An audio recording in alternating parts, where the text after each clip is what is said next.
په دغه امریکا کې تېر وخت کې یو واقعه راځي، یو هسپتال دی په هغه کې یو عجیبه غوندې واقعه وشوه.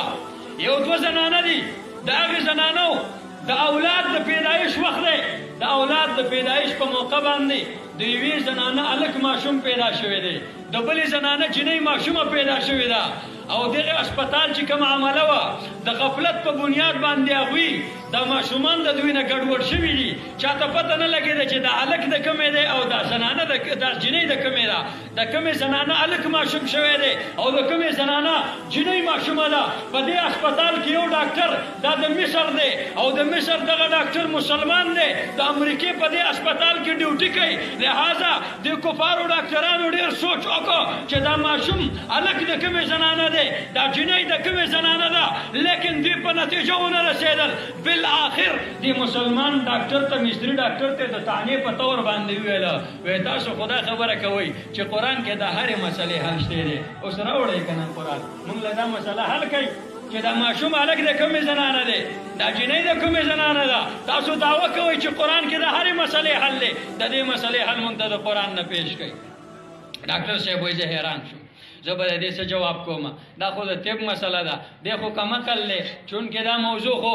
د طب ده، دا خو د قرآن مجید داسې موضوع نه ده چې زه په دې ځای نه ثابتوم. خو بهرحال وایي زه رالم او جامع ازهر ته مصر ته رالم، وایي ما ورته وویل چې بلکل حل موجود دی، زه به تاسو له حل در کوم خو تاسو به ماله لږه موقع راکوئ. وایي دغې دپاره زه مصر ته رالم، جامع ازهر ته رالم، علما کرامو مخې ته کېناستم، زما ډاکټري پیل شوه. زه یو ښه ډاکټر یم، دې سره مسلمان هم یم، لیکن په ډاکټرۍ کې ما ته یو داسې مشکل راپېښ دی، زه خپل ایمان نشم ساتلی. زه خپل ایمان ته ما ته یو چلنج راپېښ دی چې هغه چلنج په تناظر کې زما ایمان شکست خوري، زما دین شکست خوري، زما مذهب شکست خوري، زما دعوه شکست خوري. لہذا ما ته ووایې څه وکړم زه؟ ما ته په امریکا کې ډاکټرانو دا ویلي دي چې دغه شان جنۍ هلک پیدا دی او جنۍ هلک ماشوم پیدا، جنۍ پیدا ده او هلک پیدا دی، دا د زنانه دا کوم زنانه هلک دی او د کومې زنانه جنۍ ده. لہذا په دغې بنیاد باندې زه فیصله نشم کولی. تاسو وایي راته وایي چې قرآن مجید کې موږ دا وایو چې د هر څه حل موجود دی، هغوی موږ نه تپوس کوي د دې مسلې حل قرآن کې شته. وایي د جامع ازهر یو شیخ راته ویله چې دا مسله د طب ده، خو یو آیت زما په نظر کې شته دی، هغه درته وایم، امید دی چې دا مسله دې حل شي. کوم آیت دی هغه؟ وایي دې ما ته وویې چې قرآن مجید کې یو آیت دی وللذکر مثل حظ الانثیین،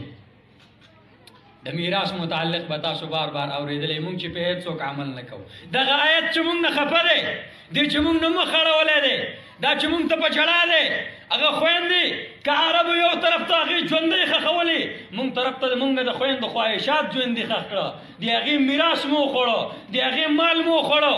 لہذا دغه آیتو دا وایي ورته ما پیش کو چې د یوې زنانه دوه حصې د سړي چې څومره ده د زنانه دوه حصې دي د هغې په حساب باندې، یعنې د زنانه حصه لږه ده، د سړي دا ډېره ده. وایي دغه آیت ما راوړو، ما په دې باندې خپل ریسرچ او تحقیق شروع کړو. څو ورځو نه بعد زه دې ته په تحقیق ته ورسېدم چې زه هسپتال ته ورشم. وایي ورغلم هسپتال ته، وایي ما وویل چې ما خپلو علماو سره مشوره وکړه، جامع ازهر ته لاړم، علماو ما له مشوره راکړې ده او ما ته یې فیصله اورولې ده چې بلکل د دې مسلې حل قرآن مجید کې موجود دی. چې څه حل یې دی؟ وایي د دې زنانو دا کوم پی دي د سینې دا به لږ ټیسټ کړو. وایي د دغې پیو د ټیسټ کولو دپاره دا موږ لیبارټرۍ ته ولېږل. وایي پی هم ټیسټ کړه، نو وایي د دې هلک چې کومه مور وه، یعنې دا موږ په دغې باندې معلومه کړه چې دې په دې پیو کې وټامن زیات و. لہذا موږ وایي چې د دې دا پی قوي دي، نو دا د دې هلک دي او دا زنانه کمزورې ده، دا په حصه کې هم کمه ده. لہذا دا د دې ماشومې دي، دا د ماشومې مور دا ده او دا د دې زنانه هلک چې کوم دی نو د هغه دا دی او د دې بلې زنانه جنۍ دا ده. په دې بنیاد باندې وایي موږ دا فیصله وکړه. انګریزانو یې حیرانو، سرونه یې نیولي چې بلکل ستاسو خبره حقه ده او د سیرت کتابونو کې دا خبره شته. علي المرتضی رضی الله تعالی عنه کوم مشکل چې دوی ته اوس راپېښ دی، 1400 کاله مخکې علي المرتضی رضی الله تعالی عنه هغه ته دا مسله راپېښه وه. علي رضی الله تعالی عنه یې د دواړو زنانو نه پی واخلئ او دا پی وتلئ، که د کومې زنانه پی درانه نو د هغې له دا هلک ورکئ او چې د کومې دا سپکو نو دې له دا جنۍ ورکئ. دین کې د هر څه حل موجود دی. قرآن کې محترمو د هر څه حل موجود دی د دنیا د معیشت نظام پکې شته د سیاست نظام پکې شته دی هر خبره پکې موجود ده لیکن قرآن موږ مدرسو پورې محدود کو قرآن موږ جماعت پورې محدود کو قرآن موږ خپل کور کې د کندو په سر باندې کې خودو به د بيدی مافي قرآن مجید موږ په تاخونو کې جوړ کو د ما او تاسو فریاد کوي چې ما کې خو احکامات دي تا احکامات ولې شاته غورځي زه خو د نظام کتاب زه د عدل کتاب زه د پارلیمنت کتاب زه د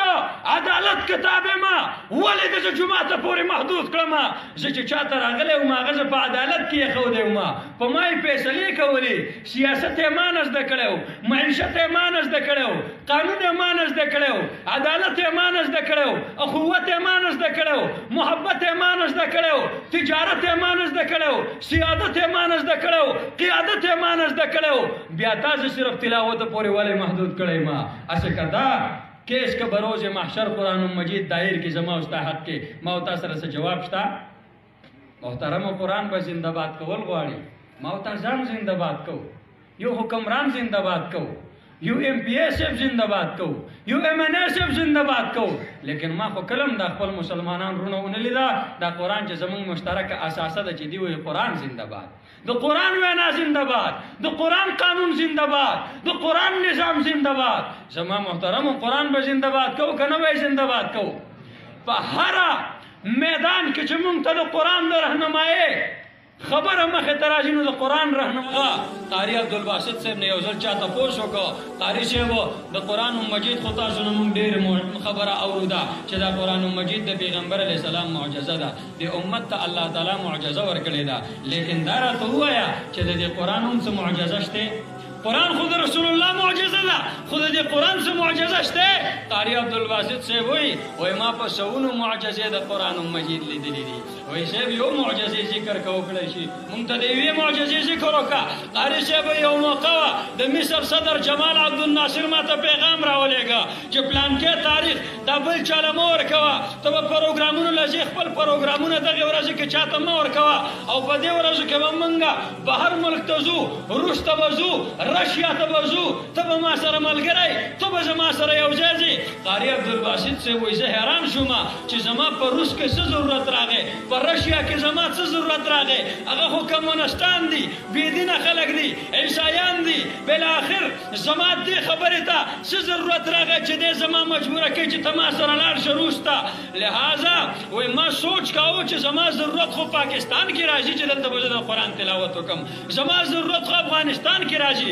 زما ضرورت په مصر کې راځي زما ضرورت سعودي عرب کې راځي زما ضرورت په اسلامي ممالکو کې بلاد اسلامیو کې راځي نن څه ضرورت را پیښ شو چې قاری عبدالباسط صاحب ته پیغام راغی د ملک صدر ورته پیغام را لیږي چې ته به زما سره رشیا ته ځې روس ته به راسه ځې بهرحال وایي دې ما ته پیغام راکړه هغه ورځ له ما خپل تیاری وکړو وایي مونږ لاړو روس ته په روس کې وایي یو د عیسایانو او د هغه ځای چې کوم کمونستانو د هغې د اعلی سطحې یو اجلاس و په هغه اجلاس کې دې خلکو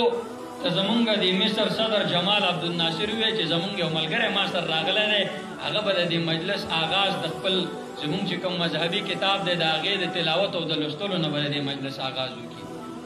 وایي دې مونږ له اجازت راکړه چې بالکل تاسو ته اجازت دی وکړئ د دې نه تلاوت وایي هغه تلاوت ما شروع کړو چې طه ما انزلنا علیک القرآن لتشقى الا تذکرة لمن یخشى تنزیلا ممن خلق الارض والسماوات العلا الرحمن على العرش استوى له ما في السماوات وما في الارض وما بينهما وما تحت الثرى دا آیاتونه مې د قرآن مجید ویله سورة طه مې لوستله یوه رکو تلاوت ما وکړو سترګې مې پټې وې د تلاوت دوران کې چې سترګې مې وغړولې کفارو کمونستانو ته مې وکتل زارو قطار جوړېږي په مخ باندې اوښکې روانې دي ما تپوس وکړو کوم ټکي متاثره کړئ کوم لفظ متاثره کړئ کومې خبرې متاثره کړئ ویې راته ویې چې حضرت مونږ هېڅ نه یو خبر مونږ ته هېڅ پته نشته ده چې تا څه وویل نه دې په الفاظو باندې پوهیو نه دې په معنا باندې پوهیو لیکن دومره مؤثر کلام دې وویل چې غیر اختیاري زمونږ د سترګو نه اوښکې روانې شي